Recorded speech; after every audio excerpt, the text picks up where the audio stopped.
ఈరోజు mothers day. మరి తల్లులందరికీ కలిపి ఒక దినోత్సవాన్ని ఏర్పాటు చేశారు. Very good. అందరికీ కూడా మరి తల్లులందరికీ మదర్స్ డే శుభాకాంక్షలు తెలియజేస్తున్నాం. దేవుడు ఇచ్చిన ఈ జీవితం, దేవుడి జీవితంలో ఏర్పాటు చేయబడిన పాత్రలు,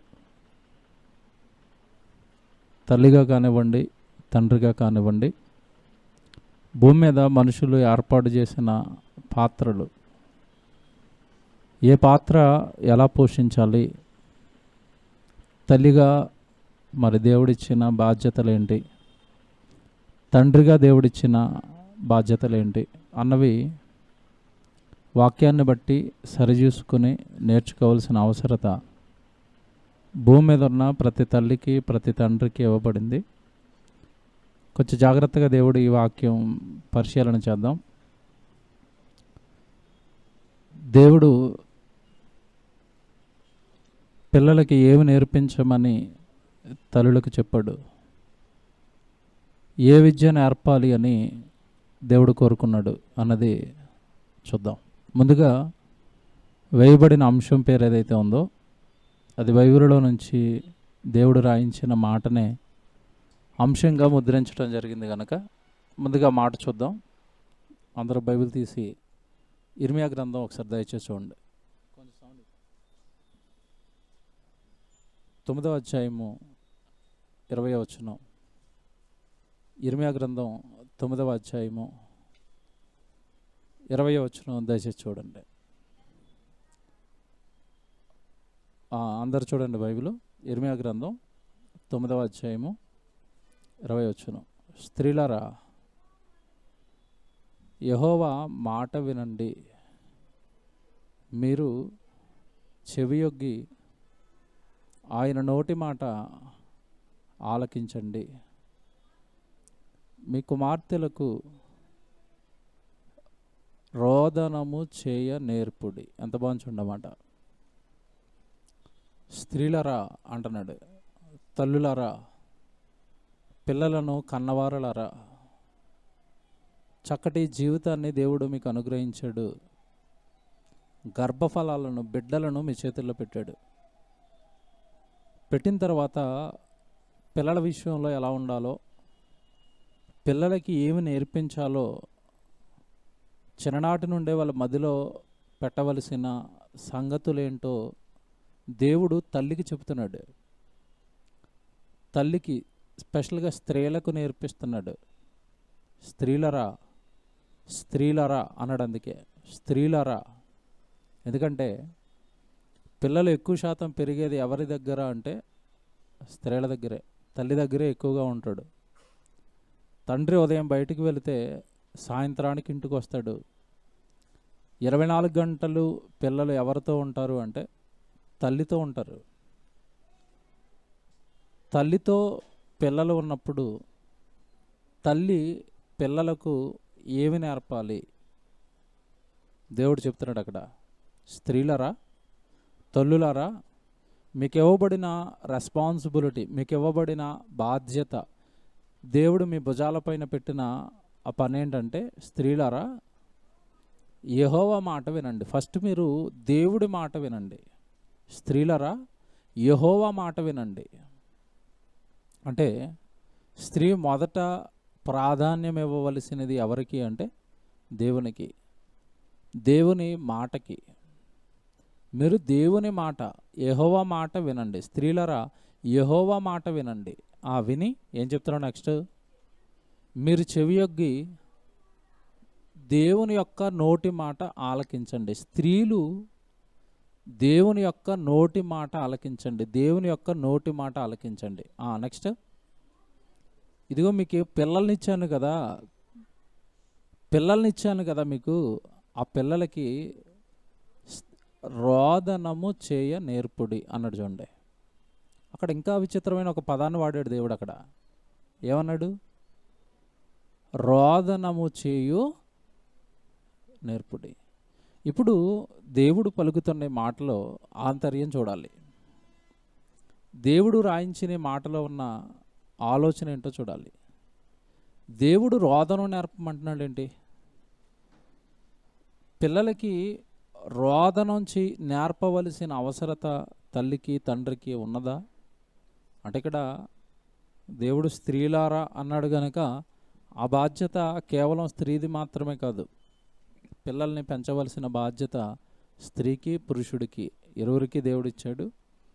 ఇక్కడ స్పెషల్గా స్త్రీలతో మాట్లాడుతున్నాడు. మరొక సందర్భానికి వెళితే తల్లిదండ్రులారా అంటాడు.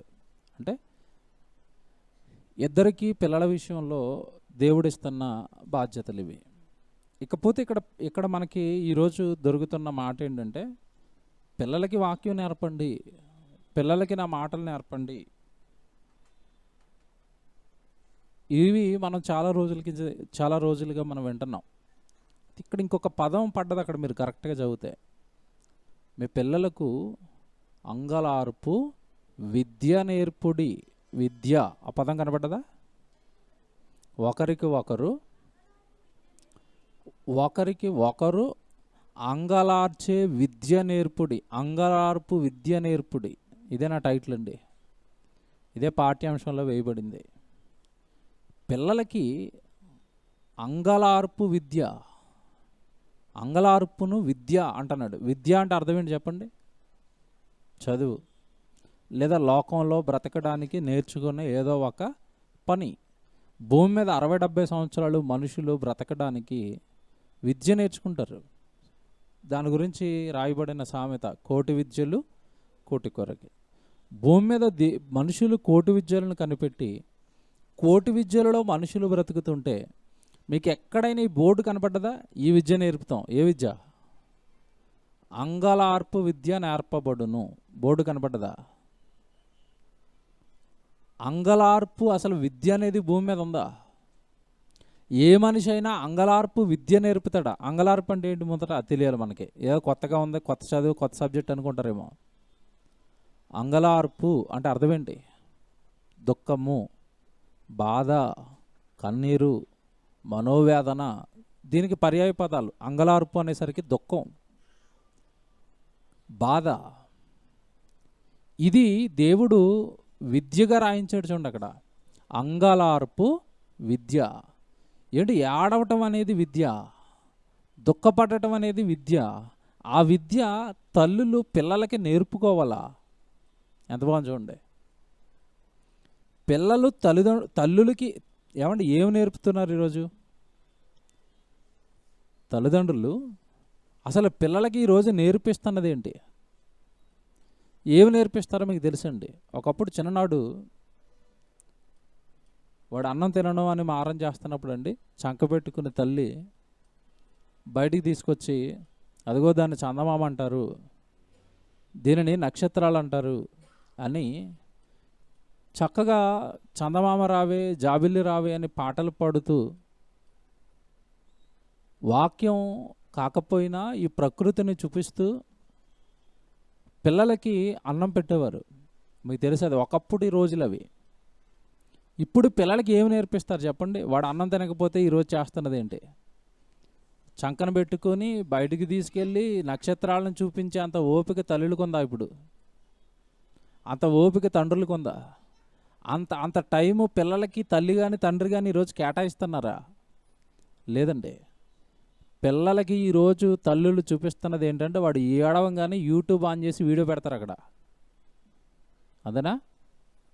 సెల్ ఫోన్లో యూట్యూబ్లో బొమ్మలు ఆన్ చేసి వాడికి ఇస్తారు. బొమ్మలు చూసి వాడు నవ్వుకుంటూ అన్నం తింటున్నాడు. కొంతమంది నాకు తెలిసిన పిల్లలు ఉన్నారండి, వాడు అన్నం తినాలంటే యూట్యూబ్ ఆన్ చేస్తే కానీ అన్నం తిండు. యూట్యూబ్లో వీడియో చూపిస్తే కానీ అన్నం తిండు వాడు.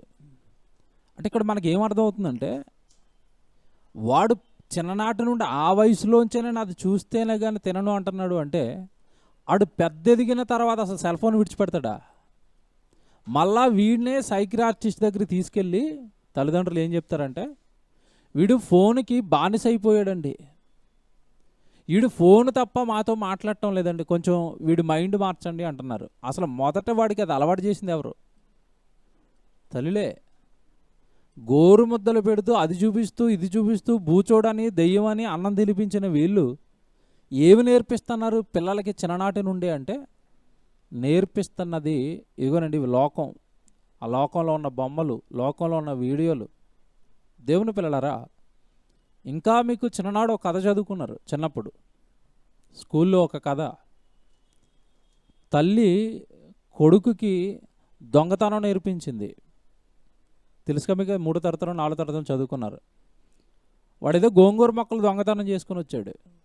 మంచిదిరా కొడుకు అని శబాష్ అన్నదే.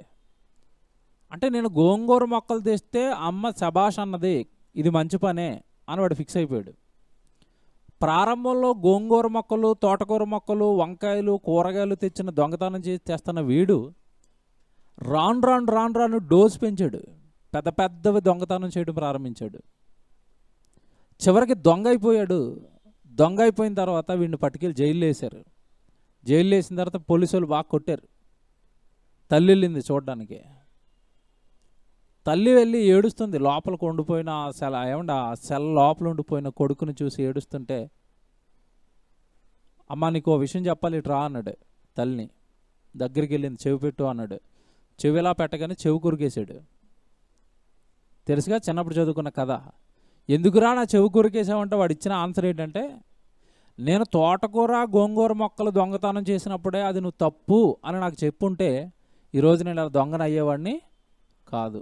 నేను దొంగన అవడానికి కారణం ఎవరు? నువ్వే. నువ్వు నేర్పిన మాటలే. చిన్నప్పుడు మనం నేర్చుకున్న నీతి కథ అది. దేవుని పిల్లలారా, లోకాన్ని ఆలోచిస్తారంటే ఇలా బోల్డ్ చెప్పుకోవచ్చు మనం. కానీ దేవుడు తల్లికి ఏం చెప్తున్నాడు? దేవుడు తల్లి విషయంలో ఎలా ఉండాలని కోరుకుంటున్నాడు? అసలు పిల్లలకి తల్లి ఏ విద్య నేర్పించాలని రాశాడు? ఎంత బాగుంది చూడండి మాట. స్త్రీలరా చదవండి ఇప్పుడు. స్త్రీలరా యెహోవా మాట వినండి, దేవుడి మాట వినండి. మీరు చెవియొగ్గి దేవుడి నోటి మాట ఆలకించండి. మీ కుమార్తెలకు రోదనము చేయ నేర్పుడి. మీ కుమార్తెలకు రోదనము చేయ నేర్పుడి. కుమార్తెలకు, మీ పిల్లలకి రోదనం నేర్పండి, ఏడవటం నేర్పండి. ఇదేంటంటే దేవుడు ఎలా మాట్లాడుతున్నాడు? ఏడుస్తున్న పిల్లల్ని ఊరుకోబెట్టమనాలి కానీ ఏడ్పు రోదనము చేయ నేర్పుడు అంటున్నాడు. ఏంటి అంటే ఏడిపించమనా? ఏంటి ఆ మాటలో ఉన్న ఆంతర్యం? వెంటనే అంటున్నాడు అక్కడ రోదనము చేయ నేర్పుడి. నెక్స్ట్ వెంటనే ఒకరికి ఒకరు అంగలార్పు విద్య అన్నాడు. చూడండి, ఒకరికి ఒకరు అంగలార్చుకునే విద్య. ఒకరికి ఒకరు అంగలార్చుకునే విద్య అన్నాడు. అంగలార్పు అన్నా, దుఃఖమన్నా, ఏడుపన్నా ఇవన్నీ ఒకటే అండి. పదాలు దగ్గర పదాలు, ఒకే అర్థాన్ని ఇచ్చే, ఒకే భావాన్ని ఇచ్చే పదాలు. మీరు జాగ్రత్తగా వినాలి. పిల్లలకి రోదనము, అంగలార్పు నేర్పటం అంటే ఏంటి? అక్కడ ఆ పదాన్ని బట్టి దేవుడు ఏడవటం నేర్పించమన్నాడు అని అర్థం కాదు. ఎందుకంటే పిల్లలు మీరు ఏడవమన్నా ఏడుస్తారు, ఏడవద్దన్నా కూడా వాళ్ళు ఏం చేస్తారు? ఏడుస్తారు. స్పెషల్గా మళ్ళీ వాళ్ళకి రోదనం నేర్పటం ఏంటి, అంగలార్పు నేర్పటం ఏంటి, ఏడుపు నేర్పటం ఏంటి? పిల్లలకి ఏడుపు రాదా? బాగా ఆలోచించండి. అంటే దేవుడు ఏదో చెప్తున్నాడు అక్కడ. దేవుడు ఏదో నేర్పించాలనుకుంటున్నాడు మనకి. దేవుడు ఏదో విషయాన్ని ఆ వచనంలో చెప్పాలనుకుంటున్నాడు. తల్లులారా మీ పిల్లలకి అంగలార్పు విద్య, ఈ విద్య ఖచ్చితంగా మీరు పిల్లలకి నేర్పాలి అన్నాడు. దేవుని పిల్లలారా, బైబిల్లో దేవుడు మాటలండి ఒక చోట రాయబడిన వాక్యం దగ్గర ఉండిపోతే దేవుడు మనసు మనకేం అర్థం అవుతుంది. కానీ బైబిల్లో మిగతా వచనాలు లేదా బైబిల్లో మిగతా సంగతులు మనం ఆలోచిస్తున్నప్పుడు దేవుడు ఎందుకు ఆ సంగతులు రాయించాడు అన్న విషయాలు మనకి అర్థమవుతాయి. అంగలార్పు విద్య అంటే ఏంటి? ప్రత్యేకంగా అది దేవుడు మరలా పిల్లలకే నేర్పమంటున్నాడు ఏంటి? గత కొన్ని రోజులుగా మీకు తెలుసండి, సోమవారం ప్రారంభించాం పిల్లలకి వాక్యం నేర్పించాలి అని. అది నిన్న చివరి దినం. పిల్లలకి వాక్యం నేర్పించటం అంటే ఎంత కష్టమో, ఎంత శ్రమో, దాని వెనకాల ఎంత దుఃఖం దాగి ఉంటుందో చవి చూసాం మేము. నేను, కొంతమంది అన్నలు, తమ్ముళ్ళు, అక్కలు, చెల్లెళ్ళు. పిల్లలకి దేవుడు మాటలు నేర్పడం అంటే చిన్న మాట కదండి. పిల్లలకి దేవుడు మాటలు నేర్పుతాము అంటే దెయ్యం ఎంత తిరుగుబాటు చేస్తుందో, దెయ్యం ఎంత డైరెక్ట్గా అటాక్ చేస్తుందో, ఎన్ని శ్రమలు పడాలో, ఎన్ని బాధలు పడాలో, ఎన్ని హింసలు, ఎన్ని మాటలు తినాలో. వారం రోజులు దేవుడి మాటలు నేర్పించడానికి పిల్లల్ని కూర్చోబెట్టినందుకు మాకు అర్థమైపోయిందండి, దెయ్యం డైరెక్ట్ యుద్ధానికి దిగింది. అంటే పిల్లలకి దేవుడు మాటలు నేర్పించటం అంటే దెయ్యానికి ఇష్టం ఉండదా అంటే ఉండదు. కారణం ఏంటంటే చిన్ననాడు వాడి మదిలో దేవుడి మాటలు పడితే పెద్ద అయిన తర్వాత దేవుడిలో నుండి వాడు తొలగిపోడు. బాలుడు నడవవలసిన త్రోవను వాడికి మీరు నేర్పుడి, వాడు పెద్ద అయిన తర్వాత అందులో నుంచి తొలగిపోడు. దేవుడు చెప్పిన మాట ఇది. దానిని మనం పాటించినప్పుడు దెయ్యం ఊరుకోదు. సుమారుగా ప్రతిరోజు దగ్గరగా 60 మంది వచ్చేవారండి. దగ్గరగా 60 మంది. వాళ్ళకి మార్నింగ్ స్నాక్స్ ఇచ్చేవారు, జ్యూస్లు ఇచ్చేవారు, మధ్యాహ్నం లంచ్ పెట్టేవారు, మళ్ళీ ఈవినింగ్ స్నాక్స్ ఇచ్చేవారు, ఈవినింగ్ మళ్ళీ ఇంకో కూల్ డ్రింక్ ఇచ్చేవారు. అసలు వాళ్ళకి సకల సౌకర్యాలు ఏర్పాటు చేశాం. ఒకరోజు శనివారం లేదా శుక్రవారం 100 మంది సుమారు పిల్లలండి ఇక్కడ వచ్చి వాక్యం నేర్చుకున్న పిల్లలు. నిన్నటి దినానికి అవన్నీ క్లోజ్ అయ్యాయి. కానీ చాలా అంటే చాలా అంటే చాలా, నాతో సహా అందరం కుమిలిపోయాం. కారణం ఏంటంటే వచ్చిన శ్రమ, వచ్చిన కష్టం, వచ్చిన తాకిడికి. దేవుని పిల్లలారా, ఇక్కడ ఈరోజు నేను ఈ పాఠం ఎందుకు వేసాను అంటే, పిల్లలకి దేవుడు అంగలార్పు విద్య నేర్పమన్నాడు కదా. ఈ విద్య ఎవరైతే నేర్పిస్తారో పిల్లవాడు బాగుంటాడు. పిల్లవాడు ఎప్పుడైతే బాగున్నాడో వాడు భవిష్యత్తులో దేవునికి భక్తుడు అవుతాడు, దేవునికి బోధకుడు అవుతాడు, దేవునికి సేవకుడు అవుతాడు, అనేక ఆత్మల్ని నిలబెడతాడన్న భయంతో దెయ్యం పిల్లల విషయంలో దేవుడు మాటలు నేర్పిస్తాను అంటే అది పెట్టే శ్రమ అమితంగా ఉంటుంది. ఇప్పుడు ఇంతకీ ఈ అంగలార్పు విద్య, రోదనం చేసే విద్య ఏంటి విద్య అని మీరు ఆలోచిస్తే, దేవుడు ఒక మాట మరొక మాట, మనం ఒకదానికొకటి పెనివేయబడిన వాక్యాలలోనికి వెళితేనే కానీ దేవుడు మనకి ఏం చెప్తున్నాడో అర్థం కాదు. ఒకసారి ఇర్మియా గ్రంథం 22వ అధ్యాయం మీరు చూడండి, 10వ వచనంలో. ఇర్మియా గ్రంథం 22వ అధ్యాయము 10వ వచనం చూడండి. చనిపోయిన వారిని గూర్చి ఏడవవద్దు, వాని గూర్చి అంగలార్చవద్దు, వెళ్ళిపోవచున్న వారిని గూర్చి, చూసారండి, వెళ్ళిపోవచున్న వారిని గూర్చి బహురోదనము చేయండి. ఎవరు వెళ్ళిపోతున్నవాడు అంటే ఈ లోకాన్ని విడిచి వెళ్ళిపోతున్నవాడు, ఈ లోకంలో తన జీవితాన్ని ముగించుకోవడానికి సిద్ధపడినవాడు. ఎవరు ఎప్పుడు ఈ లోకాన్ని విడిచిపెట్టి వెళ్ళిపోతారో తెలియదు గనుక అలా వెళ్ళిపోతున్న వారి విషయంలో ఏం చేయాలంట? రోదనం చేయండి. ఇది ప్రతి ఒక్కరికి దేవుడిచ్చిన విధి.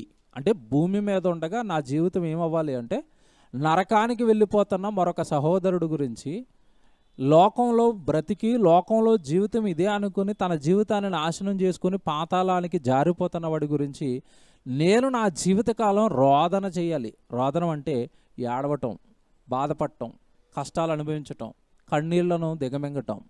ఇది ప్రతి వ్యక్తి భూమి మీద ఉండగా చేయాలి. అంటే దేవుడి కొరకు ఆలోచించాలి, దేవుడి కొరకు దుఃఖపడేవాడిగా ఉండాలి. దేవుడి యొక్క కుమారులు, దేవుని పిల్లలైన ఈ మానవ జాతి దేవుడికి దూరంగా జరిగిపోతున్నప్పుడు, దేవుడు మాటలు పట్టించుకోనప్పుడు ఆ వ్యక్తుల గురించి నువ్వు ఆలోచించి ఏడ్చేంత గొప్ప స్థితికి నీ జీవితం రావాలి. ఇది ఒక్క రోజులో వచ్చేది కాదు. విద్య ఒక్క రోజులో వస్తుందా? రేపు నువ్వు కలెక్టర్ అయిపోవాలంటే అయిపోతారా? విద్య ఏం చేయాలి?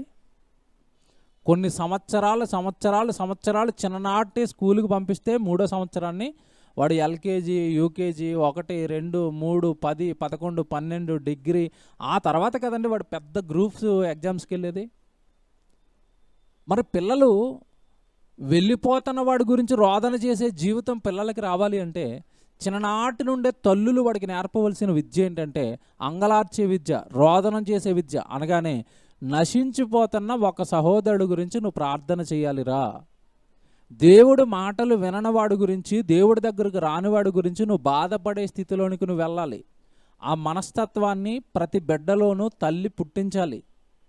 మనం దేవుని పిల్లలమే, పరలోకంలో మనకు నాన్న ఉన్నాడు, ఆయన పిల్లలే వీళ్ళంతా. ఇదిగో నీతో పాటు చదువుకుంటున్నారు, నీతో పాటు ఆటలాడుకుంటున్నారు, నీతో పాటు వెళుతున్నారు, నీతో పాటు షాపింగ్లు చేస్తున్నారు, నీతో పాటు హాయిగా ఉన్నారు. కానీ ఫ్రెండ్స్ అంతా వీళ్ళు దేవుని నమ్మకపోతే నరకానికి జారిపోతారు. కనుక వాళ్ళ గురించి నువ్వు దేవుడి మాటలు చెప్పాలిరా, దేవుడి గురించి నువ్వు ఆలోచించాలి, దేవుడి గురించి వాళ్ళని ఆలోచించేటట్టుగా నీ ప్రవర్తన ఉండాలి, నీ జీవితం ఉండాలి అని పిల్లలకంట తల్లులు చిన్ననాటి నుండే రోదనము చెయ్యి విద్యను నేర్పాలంట. అనగా సహోదరుడు గురించి బాధపడే మనస్తత్వాన్ని డెవలప్ చేయాలి.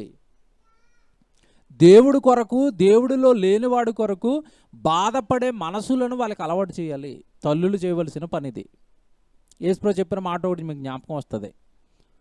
యెరూషలేం వీధుల్లో సిలువ కేసి కొట్టుకుంటూ తీసుకువెళ్తున్నప్పుడు స్త్రీలు ఏడుస్తున్నారు. అక్కడ ఏడుస్తున్నప్పుడు స్త్రీల వైపు తిరిగాడు సిలువలో యేసుప్రభు.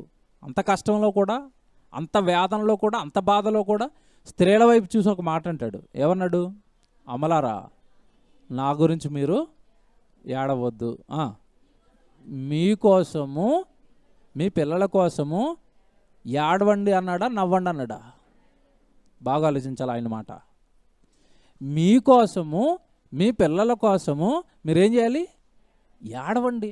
అసలు ఏడుపు మనిషికి ఇష్టం ఉంటుందండి? ఏడవటం అన్న కాన్సెప్ట్ అసలు మనిషికి ఇష్టమా? కాదండి. మనుషులకి ఎప్పుడు ఏం కావాలంటే నవ్వు కావాలి, సంతోషం కావాలి, ఆనందం కావాలి, సుఖంగా ఉండాలి, హ్యాపీగా ఉండాలి. ఇదేనా ఈరోజు మనిషి కోరుకునేది? నేను, నా కుటుంబము, నా పిల్లలు హ్యాపీగా నవ్వుతూ ఉండాలి, దానికోసం నేను ఏమైనా చేస్తాను. ఈరోజు మనిషి చేస్తున్నది అదే కదా. టీవీ ఎంటర్టైన్మెంట్ ప్రోగ్రామ్స్ అన్నీ దేని కొరకు చెప్పండి? నవ్వుకోవడానికా, ఏడ్చుకోవడానికా? నవ్వుకోవడానికే. జబర్దస్త్ వచ్చినా, ఒక కామెడీ షో వచ్చినా, ఒక సినిమా వచ్చినా, ఏమన్నా ఒక సీరియల్ వచ్చినా, ఒక ప్రోగ్రాం వచ్చినా అన్నీ కూడా మనిషిని రంజింపచేయడానికి, అన్నీ కూడా మనిషిని ఆనందంలో ఉంచడానికి. కానీ ఇక్కడ దేవుడి మాట మీరు ఆలోచించండి, దేవుడి మనసు మీరు ఆలోచించండి. మీ పిల్లలకి రోదనం చేయి నేర్పుడి అంటే పిల్లలకి చిన్ననాటి నుండి ఏం నేర్పిస్తున్నారంటే నువ్వు హ్యాపీగా ఉండు, నువ్వు జాలీగా ఉండు, నువ్వు ఆనందంగా ఉండు. ఇంకా వాడికి పక్కవాడి బాధలు ఏమర్థం అవుతాయి, పక్కవాడి కష్టాలు ఏమర్థం అవుతాయి, పక్కవాడి శ్రమ ఏమర్థం అవుతుంది?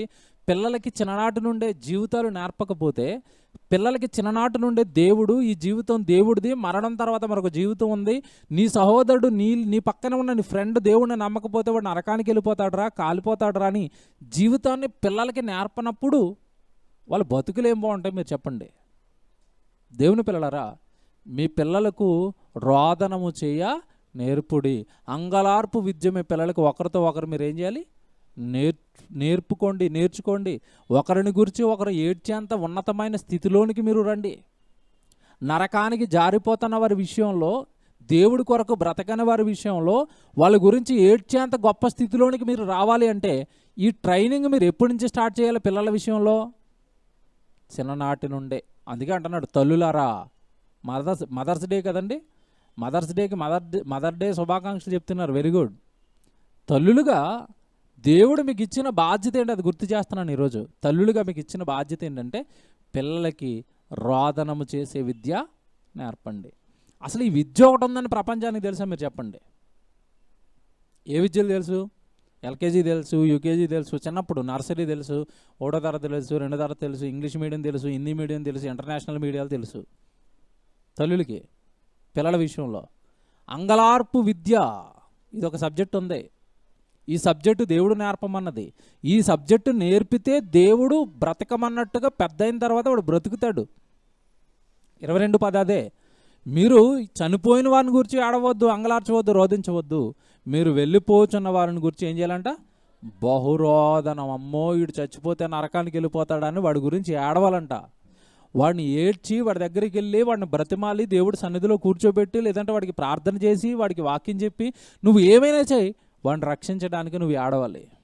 ఎలా ఏడవాలంటున్నాడు అక్కడ? బహురోదనము చేయడి అంటే ఆ స్థితికి మనిషి రావాలి అంటే చిన్ననాటి నుండే ఆ విద్య అనేది, ఆ మాటలు అనేవి, ఆ ఆలోచనలు అనేవి పిల్లలలో తల్లిదండ్రులు వేయాలి. ఎంత బాగా చెప్పాడు చూడండి ఇర్మియా గారు. ఇప్పుడు మీకు కొత్త నిబంధనలోకి తీసుకొస్తాను. కొత్త నిబంధనలోకి తీసుకొచ్చేసరికి మీకు విషయం అంతా కరెక్ట్గా అర్థమైపోద్ది. ఇందుకా దేవుడు ఏడవమంటున్నాడు, ఇందుకా అంగలార్పు విద్య నేర్చుకోమంటున్నాడు. మీకు మాట చెప్పనండి, ఈరోజు మనిషి నవ్వుతున్నాడండి. ఎలాంటి నవ్వు అంటే ఆర్టిఫిషియల్ నవ్వు. హృదయపూర్వకంగా ఎవడు నవ్వుతున్నాడండి ఈరోజు? జబర్దస్త్ ప్రోగ్రాం ఎందుకు వచ్చింది చెప్పండి? లోకంలో వీడు కష్టాల్లో ఉన్నాడు, శ్రమల్లో ఉన్నాడు. ఏమండి, ఉద్యోగానికి వెళ్తే సార్ తిడతాడు, టెన్షను. ఇంట్లోకి వస్తే భార్య తిడతాది, టెన్షను. బయటికి వెళ్తే అప్పులో తిడతారు, టెన్షను. ఇన్ని టెన్షన్ల మధ్యలో నేను నవ్వుకోవాలి, అంతేనా? నవ్వుకోవాలి అంటే నాకు ఏదో ప్రోగ్రాం కావాలి. ఏం ప్రోగ్రాం వచ్చింది? జబర్దస్త్ శుక్రవారం, అలాగే గురువారం. ఓ పాస్టర్ గారు చెప్తున్నది ఏంటంటే, గురువారం ప్రార్థన పెడితే రావట్లేదంట భక్తులు ప్రార్థనకి. ఎందుకండి అంటే, గురువారం జబర్దస్త్ వస్తుందంట. శుక్రవారం మా దగ్గర అండి ఏదో ఉపవాస ప్రార్థన జరిగేదండి, ఈ జబర్దస్త్ 2 అని దింపాడండి, అప్పటి నుంచి ఆడవాళ్ళు రావట్లేదండి అంటున్నాడు. అది మా ఎక్స్ట్రా జబర్దస్త్ అంటాను. మొత్తం మీద నవ్వాలన్న ఆశ చూడండి మనిషికి ఎలాగుందో. నేను నవ్వాలి, నేను నవ్వాలి, నేను నవ్వాలి. మీకు మాట్లాడుతానండి ఈ నవ్వే వాళ్ళ విషయంలో. మీరు బాగా క్యాచ్ చేయండి ఆ పాయింట్. టీవీ ఆన్ అయింది, జబర్దస్త్ ప్లే అవుతుందండి. నవ్వుతున్నాడు నవ్వుతున్నాడు నవ్వుతున్నాడు. కరెంట్ పోయింది, నవ్వుతాడా ఎడుతాడా? కరెంట్ పోగానే అప్లోడ్ ఫోన్ చేసాడండి. నవ్వు ఉంటుందా ఎగిరిపోతా? మీరు చెప్పాలా? ఎగిరిపోయింది. నిజంగా నవ్వుతున్నాడా? ఎవడు వాడు చేసే కుళ్ళు జోకులకి పెదాల నుంచి నవ్వుతున్నాడా? పెదవుల పైన నవ్వు తప్ప హృదయపూర్వకమైన నవ్వు ఉంటుందా? హృదయపూర్వకమైన నవ్వు ఎవడో జోకేస్తే వస్తుందా? రాదండి. చాలామంది తెలియదు ఇది. మీ మానసిక శాస్త్రవేత్తలను కూడా ఇక్కడ కూర్చోబెట్టండి, వాడు కూడా లెసన్ చెప్తాను నేను. హృదయపూర్వకంగా ఒకడు నవ్వాలి అంటే నీ కామెడీ షోతో నవ్వడు, సినిమాలో 2.5 డైలాగులతో నవ్వడాడు. హృదయపూర్వకంగా నవ్వాలి అంటే నవ్వు హృదయంలో పుట్టాలి. ఏది పుట్టిస్తుంది? నవ్వాలి అంటే ఏముండాలి? హృదయం ఎలాగుండాలి? ఆనందంగా ఉండాలి. హృదయానికి నిజమైన ఆనందం ఎప్పుడు వస్తుంది చెప్పండి? ఎప్పుడు వస్తుంది తెలుసా?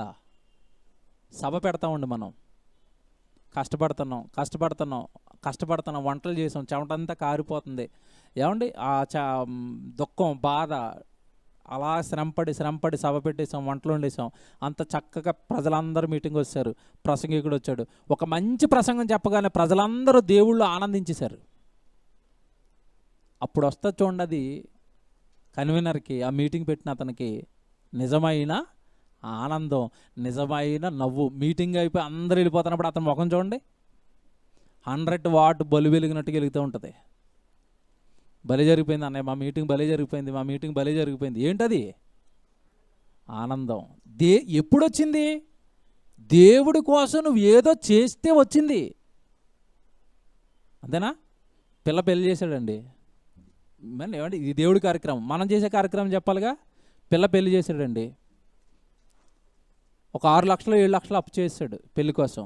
వచ్చారు పొలోమని జనం, వచ్చారు పెళ్ళికి, తినేశారు. అందరూ పలకరిస్తానని చెప్పి ఎలాగుంటాడు? నవ్వుకుంటూ, అన్నయ్య బాగున్నారు, వంటలు భలే ఉన్నాయి, మటన్ అదిరిపోయింది, చికెన్ అదిరిపోయింది అంటున్నారు అనుకోండి. ఎలాగుంటుంది మనోడికి? నవ్వు. పెళ్ళి అయిపోయి అందరూ అక్షంతలు వేసి వెళ్ళిపోయారు. మూల కుర్చీలో కూర్చుంటాడు. కుర్చీలో కూర్చొని ఆ ప్లేట్లు ఎత్తుకోవడానికి, ఆ కంచాలు ఎత్తుకోవడానికి, ఏమంటే సరిపోక మరలా 2 లక్షల రూపాయలు అప్పు తెచ్చాడు కదా, వెళ్ళిపోతే నాన్న టాటా అని అమ్మాయి టాటా చెప్పి వెళ్ళిపోతుంది కదా. ఏడుతాడా నవ్వుతాడా? మళ్ళా ఏడుపే. అంటే భూమి మీద నువ్వు ఏ కార్యక్రమం చేసినా హార్ట్ఫుల్గా నువ్వు నవ్వలేవు. హార్ట్ఫుల్గా నువ్వు నవ్వాలి అంటే చేయవలసింది ఏ కార్యం? దేవుని కార్యం అండి. నిజంగా ఇస్తుంది, అది పోదండి. ఒక ఊరిలో ఒక మీటింగ్ పెడితే అది సక్సెస్ అయితే కొన్ని సంవత్సరాల పాటు ఆనందాన్ని మనం చెప్పుకుంటాం. మా మీటింగ్ అండి 3 రోజులు చేసామండి, అది తిరిగిపోయిందండి. పెళ్ళిగో అని చెప్పుకుంటారు, అలాగా బర్త్డేగో అని చెప్పుకుంటారా? చేసామండి, ఏముందో చేసాం కానండి, తర్వాత 2 లక్షలు అప్పు అయిపోయానండి, ఇప్పటికే కడతానండి. ఇంకా అప్పుల కోసం పిల్ల పెళ్లి చేసినా, బర్త్డే చేసినా, మన సొంత కార్యక్రమాలు ఏం చేసినా బాధే. దేవుని కార్యక్రమం చేస్తే వస్తుందండి ఆనందం, అది జీవితకాలం మనకి ఉంటుంది. కనుక మనిషి నవ్వుతున్నాడు ఈరోజు, అది నిజమైన నవ్వు కాదు, ఆర్టిఫిషియల్ నవ్వు. కొద్దిసేపు ఉంటుంది, తర్వాత వెళ్ళిపోతుంది. ఇక్కడ దేవుడు చెప్తున్నది ఏంటంటే, బాగా వినాలి, లోకంలో ఏవో చూసి నవ్వటం కంటే దేవుడు పని భారంగా ఎత్తుకున్నాం అనుకోండి, ఏడుపు వస్తుందండి. పెద్ద పనిని భుజాల మీద వేసుకున్నాం అనుకోండి, దేవుడి పనిని, కన్నీళ్ళు వస్తాయి, వేదనలు వస్తాయి, మాటలు వస్తాయి. ఏంటి నా జీవితం అన్న ఒక్కొక్కసారి నిస్పృహ, ఎందుకు మనం ఇలాగ చేయాలి, ఎందుకు ఇన్ని మాటలు మనం తినాలి అన్న ఆలోచన ఒక్కొక్కసారి వస్తూ ఉంటుంది. అందులో నుంచి ఏమొస్తాయి అంటే కన్నీళ్ళు, ఏడ్పు, దుఃఖం, బాధ. ఇవి వస్తున్నప్పుడు ఎలాగుంటుంది? ఇవి వస్తున్నప్పుడు దేవుడు ఎలా చూస్తాడు అలా ఏడుస్తున్నవాడిని అంటే? యేసుప్రభు ఒక మాట చెప్పాడండి మత్తయి సువార్త 5వ అధ్యాయంలోనే, నా నిమిత్తము జనులు మిమ్మల్ని నిందించి హింసించి మీ మీద చెడ్డ మాటలెల్లా పలుకున్నప్పుడు మీరు ఏం చేయమన్నాడు? ఏడవమన్నాడా? లెట్స్ ఎంజాయ్ అన్నాడు. అప్పుడు మీరు సంతోషించి ఆనందించండి. చూసారా? అంటే నువ్వు ఏం చేసి ఆనందించాలి? జాగ్రత్తగా వినాలి. ఏం చేసి ఆనందించాలి? దేవుడి కోసం పని పెట్టుకుని ఆ పనిలో కష్టాలు, బాధలు, శ్రమలు, సుఖాలు, నిందలు, వేదనలు వస్తుంటే, అమ్మ నేను దేవుడి కోసం శ్రమలు పడుతున్నానని శ్రమలలో ఆనందించాలి. కానీ ఈరోజు ఆనందం జబర్దస్త్ ఆనందం, ఏమంటే ఆచార్యతో ఆనందం వస్తుందా? మొన్న మేము పని చేస్తున్నామండి, పని అతను ఫోన్ ఎత్తట్లేదు. 4 సార్లు చేసాం ఎత్తట్లేదు, 5 సార్లు చేసాం ఎత్తట్లేదు. తర్వాత ఫోన్ చేశాడు నాకు. చేసేసరికి గోల గోల, బాబు నీ మాట వినపట్లేదు, నువ్వు ఎక్కడున్నావంటే, అన్న ఈరోజు సెలవు థియేటర్లో ఉన్నాను అంటున్నాడు. పని చేసే ఆయన చిరంజీవి సినిమాకి వచ్చానన్న, చాలా రోజులకి మా హీరో సినిమా తీసాడు. సరే ఆయన బయటకు వచ్చి ఫోన్ చేసి నీకు దండం పెడతాను, ఆ మాట నీ మాట నాకు ఏమీ వినపట్లేదంటే తర్వాత బయటకు వచ్చాడు. బయటకు వచ్చినాక అడిగానండి, ఇంటికి వచ్చాడు ఆ పని కోసం. నాయన ఆ సినిమాకి వెళ్ళావంటే, అవును వెళ్ళానన్న. ఎలాగుంది సినిమా? ఏం సినిమా అన్న, 210 రూపాయలు తీసుకున్నారు, ఇద్దరు తినేశారు నా డబ్బులు అంటున్నాడు. అంటే బాగోలేదంట సినిమా బాగోలేదని నేను 210 రూపాయలు పెట్టానని అక్కడ బాధపడుతున్నాడు. ఇప్పుడు ఆనందానికి వెళ్ళినాడు దేంతో తిరిగి వచ్చాడు? బాధతో తిరిగి వచ్చాడు. ఆ 200 దేవుడి పనికి పెడితే బాధ వస్తుందా, ఆనందం వస్తుందా? ఆనందం వస్తుందండి. అంటే నిజమైన ఆనందం ఎక్కడుందో వెతుక్కోలేని దుర్మార్గపు ప్రపంచం ఇది. ఎందులో ఆనందం ఉందో తెలియని ప్రపంచం ఇది. దేనికోసం ఏడిస్తే ఆ ఏడుపు నవ్వుగా మారుతుందో తెలియని ప్రపంచం ఇది. నేను ప్రతిసారి చెప్తానండి, ప్రౌడ్ అండి బైబిల్ మనం పట్టుకున్నందుకు, బైబిల్ మన చేతుల్లోనికి వచ్చినందుకు, అందులో మాటలు మనకు అర్థమవుతున్నందుకు నిజంగా చాలా ధన్యులు అండి, మనం అదృష్టవంతులమే. లోకం దేని కొరకు బాధపడాలో తెలీదు, దేనికి ఏడవాలో తెలీదు, దేనికి నవ్వాలో తెలీదు. మనకు తెలుసు, నాయన నా నిమిత్తం మీరు హింసలు పొందుతున్నారా, బాధపడుతున్నారా, ఏడుస్తున్నారా, కన్నీళ్ళు పొందుతున్నారా, తర్వాత మీరు నిత్యమైన ఆనందంలోనికి వెళ్ళిపోతారు. బాధపడండి. మీ పిల్లలకి కూడా ఏం నేర్పాలంట?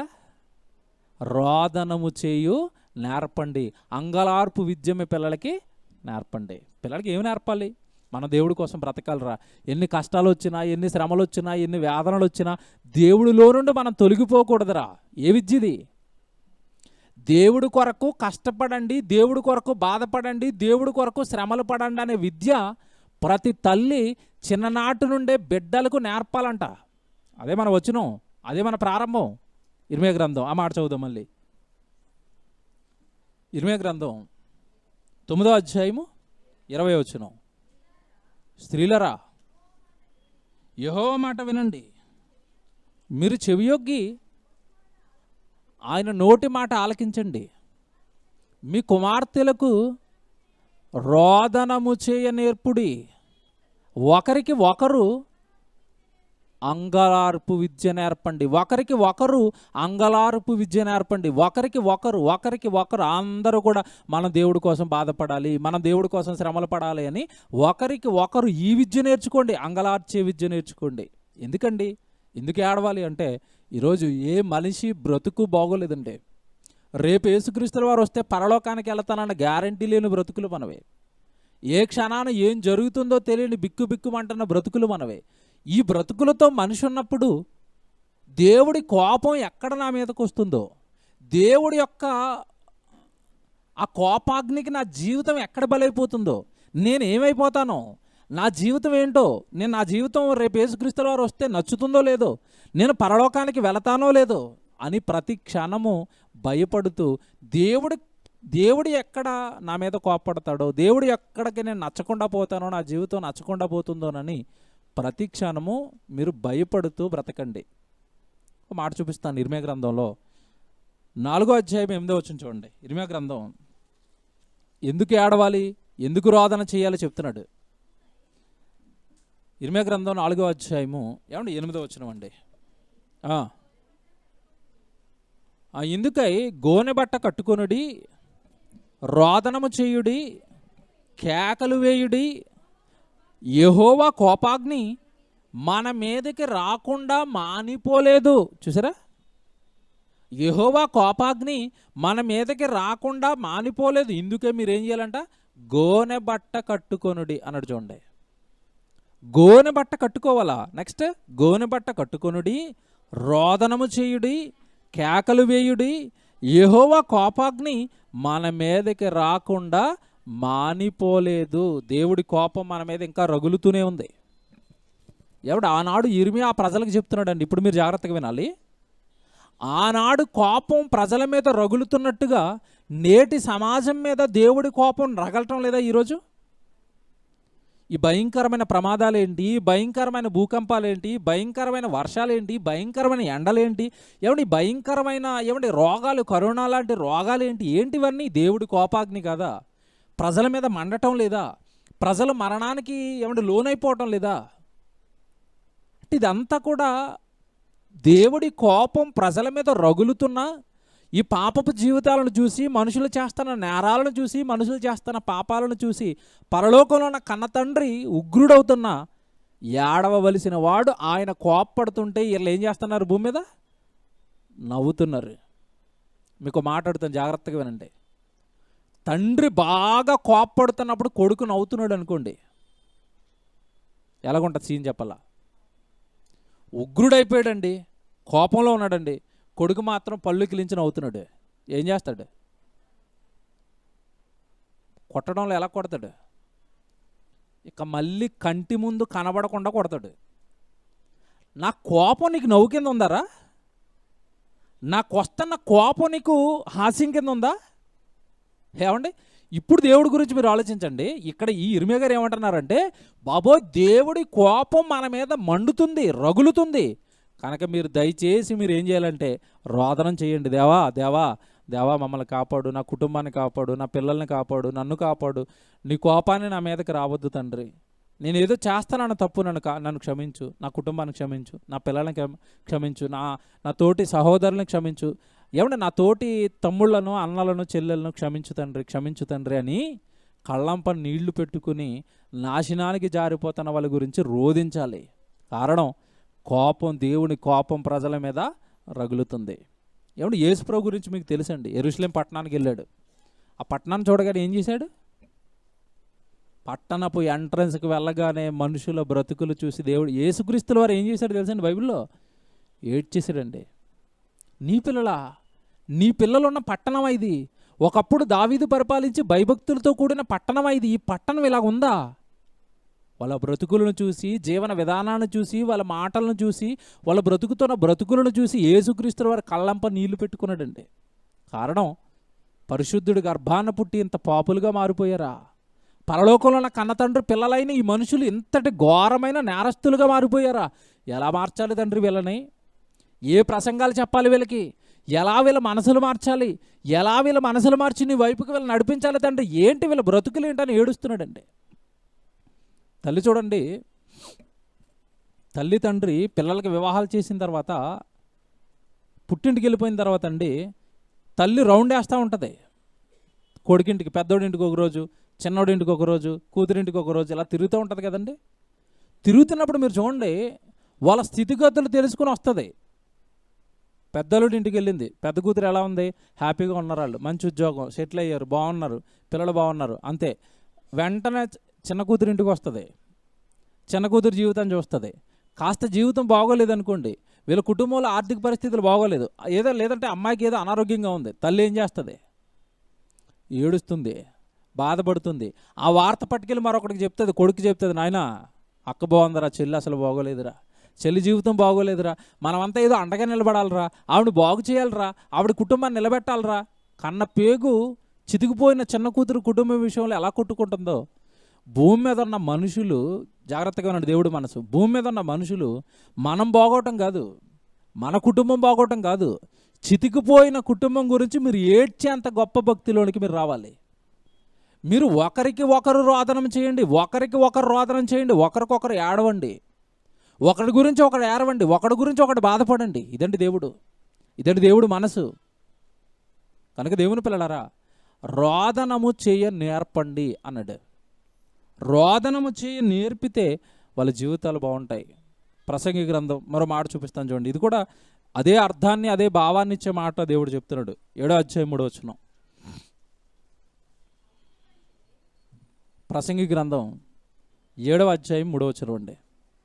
నవ్వుట కంటే దుఃఖపడుట మేలు.